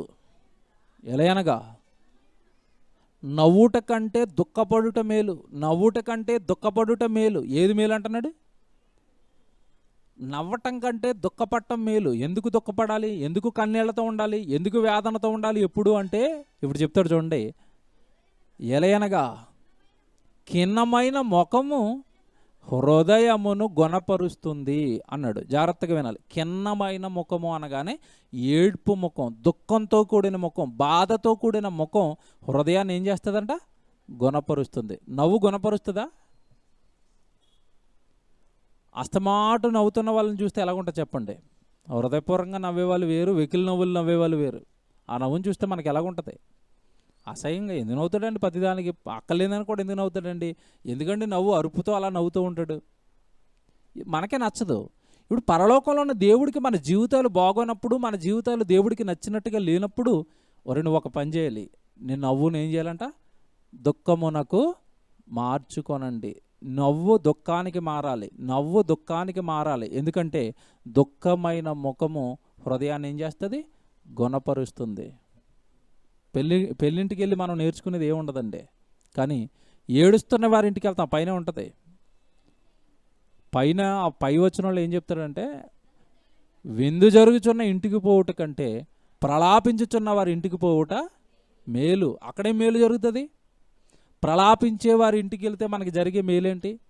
విందు జరుగుతున్న వాళ్ళ ఇంటికి వెళ్తే మనకి దొరకంది ఏంటి? విందు జరుగుతున్న ఇంట్లో ఏముంటుందండి? ఆ డ్రెస్సులు, ఆ చీరలు, అక్కడున్న ఏమన్నా మెనూ గురించి మాట్లాడుకోవడానికి టైం సరిపోద్ది. ఈ ప్రలాపించే వారి ఇంట్లో, శవం ఇంటి మీద ఉన్న ఇంట్లోకి వెళ్ళండి. ఏం చెప్తారు? ఆయన పడ్డ కష్టాలన్నీ చెప్తారు. ఎంత పని చేశాడండి, ఎంత కష్టపడేవాడండి, మా కుటుంబాన్ని ఎలా కాపాడేవాడండి, అర్ధాంతరంగా వెళ్ళిపోయాడండి. మనకేం నేర్పుతుంది? మనకేం భయం పుడుతుంది ఆ మాట వినగానే? ఇప్పుడు ఈయన ఇంతలా కష్టపడి జీవితాన్ని ముగించాడంటే ఒకరోజు నా జీవితం కూడా ఇలాగే ముగిసిపోతుంది. నేను ముగిసిపోయే లోపు నేను దేవుడికి ఏం చేశాను? నా పిల్లలకి ఏం చేశాను? నా కుటుంబానికి ఏం చేశాను? వాళ్ళతో నేను ఎంతకాలం ఉన్నాను? వాళ్ళతో గడిపిన క్షణాలు ఏంటి? నేను వెళ్ళిపోతే నా కుటుంబం పరిస్థితి ఏంటి? ఇవన్నీ ఆలోచనలు మనకి పుట్టించేది. ఏమైనా తప్పు మార్గంలో ఉంటే మన మార్గాన్ని సరిచేసేది ఏ ఇల్లు అంటే దుఃఖపడుతున్న వారి ఇల్లు, ప్రలాపిస్తున్న వారి ఇల్లు. అందుకే పిల్లలకి చిన్ననాటి నుండి ఏమి నేర్పమంటున్నాడు? అంగలార్పు విద్య, రోదనము చేయటం వాళ్ళకి నేర్పండి. కరెక్ట్గా ఉంటారు వాళ్ళు. వాళ్ళ జీవితాలు బాగుంటాయి. ఎప్పుడు పిల్లల్ని ఆనందించడం, సంతోషాలు, సుఖాలు ఇవే అలవాటు చేసామనుకోండి, లోక సుఖాలకు వాడు బానిస అవుతాడు. జీవితంలో దేవుడి కొరకు కష్టపడడానికి వాడి హృదయం సహకరించదు. చిన్నప్పటి నుంచే కష్టం నేర్పాలి, చిన్నప్పటి నుంచే బాధలు నేర్పాలి, చిన్నప్పటి నుంచే మనం ఎలా కష్టపడి పైకి వస్తున్నామో పిల్లలకి చెప్పాలి. మన కష్టాన్ని వాళ్ళ కళ్ళారా చూడాలి. అంతే తప్ప తల్లిదండ్రుల మనసు ఈ మధ్యకాలంలో ఎలా ఉందంటే, నేను కష్టాలు పడుతున్నానండి, నా పిల్లలకి ఇవేమీ తెలియకుండా హ్యాపీగా సుఖంగా పెంచుతానండి అంటున్నారు. తప్పండి. వాడు ఆ సుఖాలకి మీరు అలవాటు చేస్తే పెద్దదిన తర్వాత కష్టపడడానికి అలవాటు పడ్డు. మీరు లోకంలో సుఖాలు పెట్టాలనుకుంటున్నారు. అది కాస్త వాడికి ఎలాగవుతుంది, ఎలా ఎఫెక్ట్ అవుతుందంటే వాడు అసలు దేవుడి కొరకు కూడా కష్టపడ్డాక, ఎందుకంటే సుఖానికి అలవాటు అయిన వాడు దేవుడి కొరకు కూడా కష్టపడలేడు. సో పిల్లలకి నేర్పవలసింది ఏంటంటే కష్టపడాలి, పని చేయాలి, దేవుడి కోసం అవసరమైతే ఏడ్చి ప్రార్థన చేసే స్థితిలో మనం ఉండాలి. ఇవే వాళ్ళకి నేర్పాలి. ఎందుకు నేర్పాలి? ఎందుకు ఇలా ఉండమంటున్నాడు అంటే అది మన జీవితాన్ని గుణపరుస్తుంది, అది మన జీవితానికి వెలుగులు నింపుతుంది, అది మనకి పరలోకానికే నడిపిస్తుంది. మళ్ళీ చెప్తున్నాను, ఎవరైతే భూమి మీద ఉన్నంతకాలం దుఃఖపడుతూ బాధపడుతూ ఏదో బాధ్యతను ఎత్తుకుని, దేవుడి బాధ్యతను భారాన్ని ఎత్తుకుని వాళ్ళ జీవితాన్ని అంతా అలా దుఃఖంతో ఎవరైతే అలా గడిపేస్తున్నారో వాళ్ళు ఖచ్చితంగా భూమి మీద ఏడ్చినందుకు, భూమి మీద దుఃఖపడినందుకు దేవుడు నవ్వే రోజులు ఇస్తానన్నాడు. యాకోబు గారు చెప్తున్న ఒక మంచి మాట మీకు చూపిస్తాను చూడండి. యాకోబు గారు రాసిన పత్రిక 4వ అధ్యాయము 8-9 వచనాలు చూడండి. యాకోబు గారు రాసిన పత్రిక 4వ అధ్యాయము 8-9 చదువుతున్నారు చూడండి. దేవుని యొద్దకు రండి, అప్పుడు ఆయన ఇది చాలాసార్లు జ్ఞాపకం చేస్తాను నిన్న. మీరు దేవుడి దగ్గరికి రావాలా, అప్పుడు దేవుడు మీ వద్దకు వస్తాడు. నీ కష్టాలు, నీ కన్నీళ్ళు, నీ బాధలు, నీ శ్రమలో చూపించి నువ్వు దేవుడికి దూరంగా ఉంటున్నావు అనుకో, దేవుడి నీ దగ్గరికి రాడు. నువ్వు మొదట దేవుడి దగ్గరికి రా, దేవుడి సన్నిధికి రా, దేవుడి సన్నిధిలో కూర్చో. దేవుడి సన్నిధిలో కూర్చొని నీ బాధ ఏంటో చెప్పు, దేవుడి సన్నిధిలో కూర్చొని నీ కష్టాలు ఏంటో చెప్పుకో, దేవుడి సన్నిధిలో కూర్చొని నీ వేదనలు ఏంటో దేవుడికి చెప్పు. అవి సరైనవి అయితే, అవి నిజంగానే నిన్ను కృంగదీస్తుంటే, అవి నిజంగానే నీ జీవితాన్ని నాశనం చేస్తుంటే, అయ్యో కొడుకు బాధపడుతున్నాడు, కూతురు బాధపడుతుంది అని సన్నిధిలోకి వచ్చి మొర పెడితే దేవుడు వింటాడు. అదే ఆ మాట. మీరు ఆయన వద్దకు రండి, అప్పుడు ఆయన మీ వద్దకు వస్తాడు. నెక్స్ట్, పాపులారా మీ చేతులను శుభ్రము చేసుకొనుడి, ద్విమనస్కులారా మీ హృదయములను శుద్ధపరచుకొనుడి. ఈ 9వ వచనం జాగ్రత్తగా గమనించండి. వ్యాకులపడుడి, దుఃఖపడుడి, ఏడువుడి, మీ నవ్వు దుఃఖమునకు, మీ ఆనందము చింతనకును మార్చుకోనండి. మార్చేయండి, జీవితాన్ని మార్చేయండి. నవ్వులు చాలిక, దుఃఖానికి, ఏడ్పుకు, రోదనకు, బాధలకు మీ జీవితాన్ని మార్చండి. దేవుడండి, ఇలా మార్చుకుంటే మీ జీవితం బాగుంటుంది, ఇలా మార్చుకుంటే మీ హృదయం శుద్ధిగా ఉంటుంది, ఇలా మార్చుకుంటే మీరు పరలోకానికి వెళతారు. ఎంత బాగున్నాయి. వ్యాకులు పడండి, దుఃఖపడండి, ఏడువుడి. ఈ మాటలు లోకానికి నచ్చుతాయండి? అసలు మేము లోకంలోనే ఇవన్నీ చేస్తున్నాం, దేవుడి దగ్గరికి వస్తే ఆనందం ఇస్తాడని వచ్చాము, అంతేనా? ప్రభు దగ్గరికి రండి, ఈ రోజుతో మీ శ్రమలు ముగియబోతున్నాయి. ప్రభు దగ్గరికి రండి, ఈ రోజుతో మీ కష్టాలు క్లోజ్ అయిపోతున్నాయి. ఈ బోధలు వింటలేదా మీరు? ఇప్పుడు ఇక్కడ దేవుడు సంఘానికి పత్రిక రాస్తున్నాడు. ఇది క్రైస్తవులకు ఉత్తరం రాసి ఏమంటున్నాడు? మీరు ఆనందించండి అంటున్నాడా, దుఃఖపడండి అంటున్నాడా? మీరు ఆనందించాలి. ఎక్కడ ఆనందించాలి? ఫిలిప్పీ పత్రిక 4వ అధ్యాయం, ప్రభువునందు ఆనందించుడి. మరలా చెప్పుదును, ఆనందించుడి. ఎలా ఆనందించాలో ప్రభులో? నా నిమిత్తము మీరు హింసలు పొందితే, నా నిమిత్తము మీరు కన్నీళ్లు పొందితే, నా నిమిత్తము మీకు ఏదైనా శ్రమ వస్తే అప్పుడు మీరు సంతోషించి ఆనందించండి. ఇవన్నీ తెలియాలా? ఆనందించడం అంటే మనోళ్ళు కూడా ఏం చేశారంటే క్రిస్మస్కి పైన స్టార్ కట్టేసి లోపల బోరెట్టేసి ఆనందిస్తున్నారు. ఇదే ఆనందమా? ప్రభునందు ఆనందించడం అంటే ఇదిగో మేము క్రిస్మస్లో ఇలాగ ఆనందిస్తున్నాం, ఇదే ఆనందమా? కాదండి, తప్పుడు ఆనందాలు ఇవన్నీ. పండగల పేర్లతో ఆనందించటం, ఏమంటే రోజుల పేర్లతో ఆనందించటం, ఇవన్నీ తప్పు. నువ్వు ఆనందించవలసింది ఏంటంటే ప్రభు కోసం ఏదో శ్రమ ఎత్తుకుని, కష్టం ఎత్తుకుని, పని ఎత్తుకుని, అందులో ప్రభువు నీకు విజయాన్ని ఇచ్చినప్పుడు ఆనందించాలి. అది ప్రభునందు ఆనందించడం అంటే. ఇవన్నీ ఒకదానికొకటండి. బైబిల్లో దేవుడు చెప్తున్న కనెక్షన్స్ ఇవన్నీ అర్థం కాలేదు. కనుక దేవుని పిల్లలారా, రోదనము చేసే విద్య అనగానే ఇదే. వ్యాకులు పడండి, దుఃఖపడండి. ఎందుకు భూమి మీద ఉండగా మనం వ్యాకులు పడాలి? ఎందుకు భూమి మీద ఉండగా మనం దుఃఖపడాలి అంటే చివరండి నిజంగా భలే చెప్పాడండి. యేసుప్రభు చెప్తున్నాడు భూమి మీద ఉండగా, నాయన నేను 33.5 సంవత్సరాలు ఉన్నాను భూమి మీద. 33.5 నా జీవితకాలంలో మీకు ఏమైనా నవ్వు కనపడిందా? యేసుప్రభులో ఎక్కడ నవ్వు కనపడ్డదండి? బాబు భలే జోకేసండి, శిష్యులను యేసుప్రభు నవ్వించాడు. ఒక్కడ కనపడ్డదా? కనపడలేదు. ఎందుకు కనపడలేదో మీరు చెప్పాలా? ఎందుకు కనపడలేదు? నవ్వడానికి పుట్టలేదు, నశించిపోతున్న వాళ్ళ గురించి దుఃఖించడానికి పుట్టాడు, శ్రమపడడానికి పుట్టాడు, కష్టపడడానికి పుట్టాడు. ఆయన, జాగ్రత్తగా విన్నాడు, ఆయన శిష్యులను తయారు చేశాడు. వాళ్ళకు ఒక వండర్ఫుల్ ఏమంటారు దాన్ని స్టేట్మెంట్ ఇచ్చి వెళ్ళిపోయాడు. సూత్రం చెప్పాడు. నాయన నేను ఎలా జీవించానో ఇదిగో మీరు కూడా ఇలాగే జీవించాలి అని. లూకాసు వార్త 6వ అధ్యాయంలో మంచి సందర్భం ఉండదు, మీరు అందరూ జాగ్రత్తగా రాసుకోండి. 20వ వచనం చూద్దాం. లూకాసు వార్త 6వ అధ్యాయము, అందరు తీయండి బైబిలు. 20వ వచనం అండి. లూకాసు వార్త 6వ అధ్యాయము 20వ వచనం. అంతటా ఆయన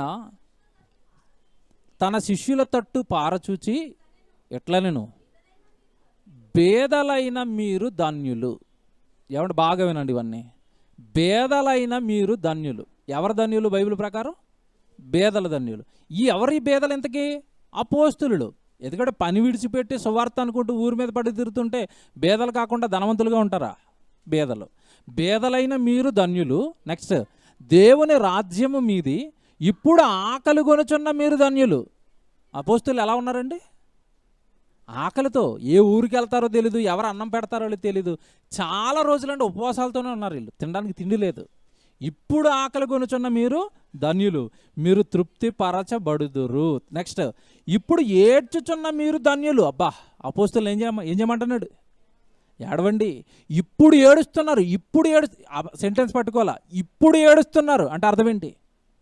ఇప్పుడు ఏడ్చే ప్రతి వాడు ఒక తర్వాత నవ్వుతాడు. ఇప్పుడు నవ్వే ప్రతి వాడు తర్వాత ఏం చేస్తాడు? ఏడుస్తాడు. ఎంత సూత్రం చెప్పాడండి యేసుప్రభు. ఇప్పుడు ఏడ్చుచున్న మీరు ధన్యులు. ఏమంటే వాళ్ళకి ఎందుకు వచ్చింది ఏడుపు? అపోస్తలులకు వచ్చిందా ఏడుపు? వచ్చిందండి. జైల్లో వేసేశారు. ఏడుపు వస్తుందా, ఆనందం వస్తుందా? జైల్లో వేస్తే ఏడుపే. కుటుంబం ఏమైపోయిందో, పిల్లలు ఏమైపోయారో, జైల్లో పడేశారండి, కొరడాలతో కొట్టారండి, మహాసభలకు అప్పగించేశారండి, వెలేసేశారండి, రాళ్లతో కొట్టారండి. ఏంటివన్నీ? ఏడుపులు. దేవుడి కోసం, ఆత్మల రక్షణ కోసం, ఒక సహోదరుని దేవుని వైపు నడిపించడానికి వాళ్ళు పడ్డ బాధలండి అవన్నీ. వాళ్ళ సొంతంగా వాళ్ళ స్వప్రయోజనాల కోసం ఏ బాధ వాళ్ళు పడలేదండి. ప్రతి బాధ దేవుడి కోసం, దేవుడి పిల్లల కోసం, ఆత్మల సంపాదన కోసం వాళ్ళు పడ్డారు, ఏడ్చారు. ఆ ఏడుపు గురించి ఇక్కడ ఏమంటున్నాడంటే, ఇప్పుడు ఏడ్చుచున్న మీరు ధన్యులు, మీరు నవ్వుదురు. ఇది అండర్లైన్ చేసుకోండి. ఇప్పుడు ఏడిస్తే తర్వాత ఏం చేస్తారంట? నవ్వుదురు. ఇప్పుడు నవ్వుతే ఏడుస్తారు. నవ్వు 4 విధాల చేటు. సామెత తెలుసు మీకు. నవ్వు 4 విధాలు ఏం చేస్తుందంట? చేటు. ఒకప్పుడు సామెత అండి అది. ఇప్పుడు దాన్ని మార్చేశారు. ఎందుకంటే అందరూ ఈ సాఫ్ట్వేర్ ఇంజనీర్లు అయిపోయిన తర్వాత నవ్వు కాదు, నరాలు వాచిపోతున్నాయి సిస్టమ్ ముందు కూర్చుని. ఒరే, నవ్వు 4 విధాల చేటు కాదు, నవ్వకపోవటం ఒక రోగం, నవ్వటం ఒక భోగం అంటున్నాడు ఇప్పుడు. మీకు తెలుసు కదండి కొత్త సామెత. నవ్వకపోవటం ఒక రోగం అంట, నవ్వటం ఒక యోగం, నవ్వటం ఒక భోగం. ఇప్పుడు సామెతలు అంటే నవ్వండి, నవ్వండి, నవ్వండి. మీరు నవ్వు మర్చిపోయారు. మనం ఒక ఇంటర్వ్యూ చూసారండి, సాక్షాత్ చిరంజీవి గారు అంటున్నారు, నేను పాలిటిక్స్లోకి వెళ్ళిపోయాను, తర్వాత సినిమాలకు దూరం అయిపోయాను, తర్వాత నేను చేసిన సినిమాలన్నీ కూడా కమర్షియల్ సినిమాలు చేశాను, సో నేను హార్ట్ఫుల్గా నవ్వలేకపోతున్నాను, నాలో ఉన్న హాస్య గ్రంథులు మూసుకుపోయి అంటున్నాడు ఆయన. కాబట్టి డైరెక్టర్లు అందరికీ ఆఫర్ ఇస్తున్నాను, ఎవడైనా కామెడీ స్క్రిప్ట్ పెట్టుకుని వస్తే అందరినీ నవ్వించే సినిమా చేస్తాను అంటున్నాడు. అంటే ఏమంటే అతన్ని ఎందుకు తెచ్చాను మీ మధ్యలో కంటే, అందరూ కూడా ఏం చేయాలనుకుంటున్నారు? నవ్వాలి, నవ్వాలి, నవ్వాలి, తర్వాత పోయి ఆడవాలి. అదేనా? ఇప్పుడు ఏడ్చుచున్న మీరు నవ్వుతారు. నాకు భలే నచ్చిందండి ఈ వాక్యం. ఎలాగివ్వాలి ఈ ప్రసంగానికి ఎండింగ్, ఎలాగివ్వాలి ఈ ప్రసంగానికి ఎండింగ్ అని చదువుతుంటే టక్కుమని తెలిగింది. నిజమే కదా? మీ పిల్లలకి ఏడుపు నేర్పండి, మీ పిల్లలకి అంగలార్చి విద్య నేర్పండి అని ఎందుకంటున్నాడంటే, భూమి మీద ఉన్నప్పుడు పిల్లోడు ఏడుస్తున్నాడు అనుకోండి దేవుడి కోసం, మరణం తర్వాత ఏం చేస్తాడు? వాడు నవ్వుతాడు.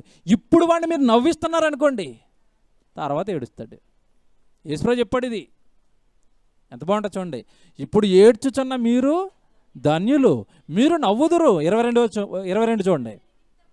మనుష్య కుమారుని నిమిత్తము మనుషులు మిమ్మల్ని ద్వేషించి, వెలివేసి, నిందించి, మీ పేరు చెడ్డదని కొట్టివేయినప్పుడు. పేరు చెడ్డదని కొట్టేటివేంటి? పేర్లు కొట్టేస్తారా?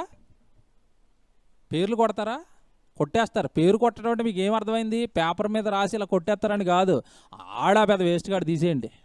ఏం చేశారు వాళ్ళు మనల్ని? మన పేరు చెప్పగానే ఎవరికైనా ఇష్టం ఉంటుందండి లోకానికి? శ్రీను గారు, పాస్టర్ గారు లెక్క ఉంటుందా? శ్రీను గారు సాఫ్ట్వేర్ ఇంజనీర్ అనేయండి. అబ్బా, పాస్టర్ గారు అనేసరి కొట్టేస్తారు. సేవకుడా తీసేయండి, సేవకుడా తీసేయండి. సాఫ్ట్వేర్ ఇంజనీర్, అబ్బో. డాక్టర్ గారు, అబ్బో. MBBS, అబ్బో. FRCS లండన్, అబ్బో. దేవుడి కొరకు బ్రతికే వాళ్ళ పేర్లు మనుషులు ఏం చేస్తారు? కొట్టేస్తారు. తీసేయండి పక్కకి. పెద్ద వాల్యుబుల్ క్యాండిడేట్ కాదు కదా. మనుషులు మీ పేర్లు కొట్టివేస్తే అప్పుడు ఏం చేయాలంట? మీరు ధన్యులు అవుతారు. మీ పేరు కొడుతున్నారా? బాగా ఆలోచించుకోవాలి. మీ పేరు కొట్టారా? మీ పేరును గొప్ప చేస్తున్నారు. ఇప్పుడు అది కూడా చెప్తాడు యేసుప్రభు, జాగ్రత్తగా వినాలా. మీ పేర్లు కొట్టేస్తున్నారా? మీ పేర్లను గొప్ప చేస్తున్నారా? ఈ పక్కనే రాజేంద్రాన్ని మీటింగ్ చేయాలి కదండి. పక్కన ఒక గ్రౌండ్ ఉంది, స్కూల్ గ్రౌండ్ హవీస్పేటలో. దాన్ని ఇస్తారేమోనని తిమోతన్న రాజకీయ నాయకుల చుట్టూ లేదంటే దానికి ఉన్న వాళ్ళ చుట్టూ తిరుగుతుంటే విచిత్రం ఆయన చెప్తుంటే నాకు ఆశ్చర్యపోయిందండి. ఒక గల్లీ లీడర్ దగ్గరికి వెళ్ళాడు, ఆ గ్రౌండ్ మాకు ఇప్పించండి అని. ఈయన చూడగానే నువ్వా అంటున్నారు వాళ్ళు. ఏమంత ఆశ్చర్యం? నువ్వా ఆ మియాపూర్ సంఘానికి వెళ్తావు కదా నువ్వు? అవును. నువ్వు అక్కడికి వెళ్తున్నావు కనుక మీకు గ్రౌండ్ ఇవ్వం మేము. చూసారా, ఆయన పేరుని ఏం చేసింది తెలుసంటే కాలనీ మొత్తం కొట్టేసింది. నువ్వా నీ పేరు గురించి మా కాలనీ మొత్తం మాట్లాడుకుంటున్నారు, నీకైతే మేము చెయ్యం అంటే వాళ్ళ దృష్టిలో ఇప్పుడు అతను ఏంటి చెప్పండి? ఆయన పేరేమైంది? కాలనీలో కొట్టివేయబడింది. కొట్టివేయబడినప్పుడు మనం ఎవరమే దాన్ని అబ్బా నా గురించి అట్టగా మాట్లాడుకుంటున్నారా, అబ్బా ఇంకొకటి రమ్మనండి, ఇంకో 4 తిట్లు తిట్టమనంటే. బైబిల్ తెలిస్తే ఆనందం వస్తుందండి. ఇప్పుడు చెప్తాడు చూడండి కిందకి, అలా చదువుకుంటే మీరు వస్తే, ఆ దినమందు మీరు సంతోషించి గంతులు వేయండి, గంతులు వేయండి, గంతులు వేయండి. అసలు ఇది ఏంటండి, పదం ఏంటండి? యేసుప్రభువు చెప్తున్నాడు, మీరు సంతోషించి హ్యాపీగా ఒకసారి నవ్వుకుని ఉండిపోకండి. ఏం చేయాలంట? గంతులు ఎప్పుడు వేస్తారు చెప్పండి? 10th క్లాస్ పరీక్ష రాసి పాస్ అవుతానా ఫెయిల్ అవుతానా అనుకున్నవాడికి ఫస్ట్ ర్యాంక్ వచ్చిందనుకోండి, ఏం చేస్తాడు? ఎగిరితే ఆ పైన ఉన్న టెర్రస్ తగులుతుంది అడికి గంతు. ఎప్పుడు వేయాలంటే ఈ గంతు? దేవుడి కోసం మిమ్మల్ని ఎవరైనా తిడితే గంతులేయండి. తిడుతున్నారా? తిడితే అసలు మనం పడతామా ఓర్చుకుంటామా? అసలు బైబిల్కి రివర్సలో ఉంటాయి మన జీవితాలు. కిందకి వెళ్ళేసరి చెప్తాడు చూడండి, ఆ దినమందు మీరు సంతోషించి గంతులు వేయుడి, ఇదిగో మీ ఫలము పరలోకమందు గొప్పదవుతుంది. వాళ్ళ తిట్టడం వల్ల పరలోకంలో మీకు ఫలం వస్తుంది. తిట్టేవాడే లేకపోతే ఫలం ఎక్కడది? మన దేవుడి దగ్గర ఏమైనా చెప్పుకోవడానికి మనకేముంటాయి మీరు చెప్పండి? తర్వాత అంటున్నాడు, వారి పితరులకును వారి ప్రవక్తలు అదే విధంగా చేసి 24, అయ్యో ధనవంతులారా మీరు కోరిన ఆదరణ మీరు పొంది ఉన్నారు. ఎక్కడా? అయ్యో ధనవంతులారా మీరు కోరిన ఆదరణ మీరు పొందేశారు. ఎక్కడ పొందేశారు? భూమి మీద పొందేశారండి. ఇప్పుడు కారు కావాలని కోరుకున్నాడండి, ఏమొచ్చింది? కారు వచ్చింది. పెద్ద పెద్ద బిల్డింగులు కావాలని కోరుకున్నాడండి, వాడికి వచ్చేసిందా? వాడు కోరుకున్న ప్రతిదీ ధనం ఉంది కనుక భూమి మీద వాడికి దొరికేస్తుంది. మనకు దొరుకుతుందా? ఏమీ దొరకవు. మీరు కోరుకున్న ఆదరణ మీకు దొరికేస్తుంది కనుక మీ పని తర్వాత అయిపోయిందిరా అంటాడు. ఇప్పుడు చూడండి, ఆ తర్వాత మాట చూడండి ఎంత దారుణంగా ఉంటుందో. అయ్యో ఇప్పుడు కడుపు నిండిన వారలారా మీరు ఆకలిగా ఉంటారు. అయ్యో ఇప్పుడు నవ్వుచున్న వారలారా, ఇదండి, మీరు నవ్వుచున్న వారలారా ఖచ్చితంగా ఏడుస్తారు. ఈ జబర్దస్త్ ఆర్టిస్టులు అందరూ ఏం చేస్తారు చెప్పండి తర్వాత? అది కదా. ఇప్పుడు ఆడే ఏడుతున్నాడంటే ఆ ప్రోగ్రాం చూసినాడు, ఈడే ఆటోటమే. ఎంత దారుణంగా చూడండి. దేవుడు లా చూడండి ఎలాగుందో, దేవుడు చట్టాలు చూడండి ఎలాగున్నాయో. ఇప్పుడు నవ్వుతున్నవాడు తర్వాత ఏడుస్తాడండి. ఇప్పుడు ఏడుస్తున్నవాడు తర్వాత నవ్వుతాడు. లోకం ఏది కోరుకుంటుందో మనం ఏది కోరుకోవాలో మీరు ఆలోచించండి. ఇప్పుడు దేవా నాకు నవ్వొద్దు తండ్రి, అందరూ నన్ను తిడతా ఉండాలా, నేను ఎడుతూ ఉండాలా, నాకు పరలోకంలో ఫలం రావాలా, నేను నీ దగ్గరికి వచ్చేయాలా. ఇది కరెక్ట్ ప్రార్థన. అంతే తప్ప నన్ను తిడతన్న వాళ్ళందరూ పోవాలి గాక, నన్ను తిడతన్న వాళ్ళందరూ చేతులు ఇరిగిపోవాలి గాక, ఏం ప్రార్థనలు?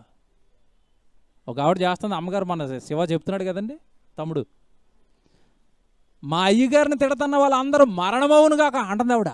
మరణమే ఏకంగా పోను, ఏదో చిన్నదో పెద్దదో కోరుకోలేదు ఆవిడ, పెద్దదానికి ఎట్టింది. మా అయ్యగారిని తిడుతున్న ప్రతి ఒక్కడు మరణమవును గాక. ఏం ప్రార్థనలో చూసారా? పడండి, తీసుకోండి, భరించండి, ఏడవండి, అప్పుడు పరలోకంలో మీకు ఏం దొరుకుతుంది? ఫలం. కింద చివరి మాట ఒకసారి చదువుదామండి, 25. అయ్యో ఇప్పుడు కడుపు నిండి ఉన్న వారలారా మీరు ఆకలి గొందురు, అయ్యో ఇప్పుడు నవ్వుచున్న వారలారా మీరు దుఃఖించి ఏడుతురు. మనుషులందరూ మిమ్మల్ని కొనియాడినప్పుడు మీకు శ్రమ. వారి పితరులు అబద్ధ ప్రవక్తలకి ఇదే విధంగా చేసిరి. వాళ్ళు మిమ్మల్ని కొనియాడారా, వాళ్ళు నువ్వు సూపర్ డోపర్ అంటున్నారా, నువ్వు అయిపోతావు. పాత నిబంధన కాలంలో దొంగ ప్రవక్తలు ఉండేవారు, వాళ్ళని కూడా ఇలాగే పొగిడారు, వాళ్ళు నాశనం అయిపోయారు. మీరు పొగిడించుకుని నాశనం అయిపోతారేమో, జాగ్రత్త. పొగిడించుకోకండి. దేవుడి కోసం కరెక్ట్గా బ్రతికితే అందరూ మిమ్మల్ని తిడతారు, హింసిస్తారు, నిందలేస్తారు. దానికి మీరు రెడీగా ఉండాలా. ఇది బైబిల్ బోధ. సో ఈ స్టాండర్డ్కి మనం రావాలి అంటే, ఈ స్టాండర్డ్కి మన పిల్లలు రావాలి అంటే చిన్నప్పటి నుంచి వాళ్ళకి ఏమి నేర్పమంటున్నాడు? అంగలార్పు నేర్పండి, రోదనము నేర్పండి, పిల్లలకి ఏడ్చి చేసే ప్రార్థన నేర్పండి. నాన్న మీ పిల్లలకి ఇదే చెప్పాలి. నాన్న వాడు సరిగా చదువుకోవట్లేదు కదా, బైబిల్ సరిగా చదువుకోవట్లేదు కదా, సరిగా బైబిల్ గురించి పట్టించుకోవట్లేదు కదా, ప్రార్థన చేయట్లేదు కదా, వాడి గురించి ప్రార్థన చేయరా, దేవుడు కన్నీళ్ళు పెట్టి వాడికి ప్రార్థన చేయరా, వాడు రావాలి అని, వాడు దేవుడి కొరకు బ్రతకాలి అని, వాడు నేర్చుకోవాలని వాక్యాలు. చిన్నపిల్లలకి మనం నేర్పవలసినవి ఇవే. అంటే ఒక ఆత్మను దేవుళ్ళో ఉంచేటట్టుగా వాడికి చిన్ననాటి నుంచే ట్రైనింగ్ ఇవ్వాలా. ఈ 6 రోజులు మనం చేసింది అదేనండి. వాళ్ళకి వాక్యం నేర్పించాం, మీరు జాగ్రత్తగా బ్రతకండి అని చెప్పాం. పిల్లలకి వేల రూపాయలు ఖర్చు అయిపోయిందండి 6 రోజులకి. రోజుకి 60-70 మంది పిల్లలు అంటే మీరు చూడండి. వాళ్ళకి 3 పూట్ల ఇచ్చేవాళ్ళమే. అన్నయ్య గౌతమ్ అన్నయ్య 10,000 ఇచ్చారండి ఆ పిల్లల కార్యక్రమానికి. అన్నయ్యకి నా వందనాలు చెప్తున్నాను, నిండు వందనాలు. మాకు ఇంకా చాలా పెద్ద ధైర్యం వచ్చింది, ఇంకా బాగా చేయాలి. అయితే చాలా బాగా చేసామండి. వాళ్ళకి మీరు నమ్మరు, పిల్లలు ఇంకో 4 రోజులు పెట్టిన ఇక్కడే ఉంటారు వాళ్ళు. మీరు ఇప్పుడు ఆ వచ్చిన పిల్లోడిని కదపండి, రేపటి నుంచి మళ్ళా ఉందంటే వాడు మళ్ళీ వస్తాడు. ఎందుకంటే వాళ్ళకి టైం టు టైము రకరకాల జ్యూసులు, రకరకాల స్నాక్స్, ఫ్రూట్స్, ఏమండి మెను, వాళ్ళ మెను అదిరిపోయే మెను వేసాం.